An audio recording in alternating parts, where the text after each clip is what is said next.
सुप्रभात सब गोटे के। हम अखन खिरोई नदी अपना गाम के पुल पर में छी। देखियो नदी के की हाल चाल छै। बहुत तेजी से पानी बढ़ रहल छलैया, लेकिन आइ राति से कनी कनी घटऽ लगलैया। ऊपर वाला के बहुत कृपा, बहुत हुनकर उपकार जे पानी घट जाए, नहीं तो किसान के हाथ करेजा पर में छै लागल।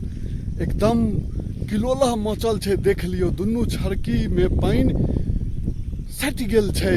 जँ कनिकबो एको हाथ ऊपर होइतै तो प्रलय भ जैते। प्रलय किसान के बुझियो कि सबटा दशा भ जैते।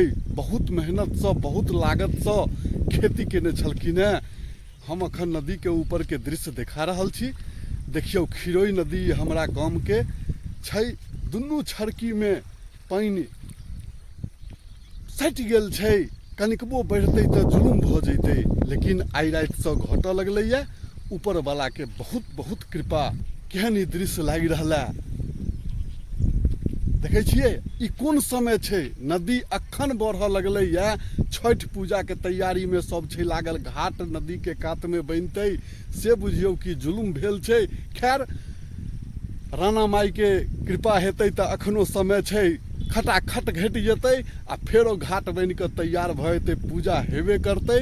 राणा माई के तो पूजा हेबे करतै, लेकिन कनि ओ कृपा कऽ देथुन किसान के ऊपर। आ पानि घटि रहल छै।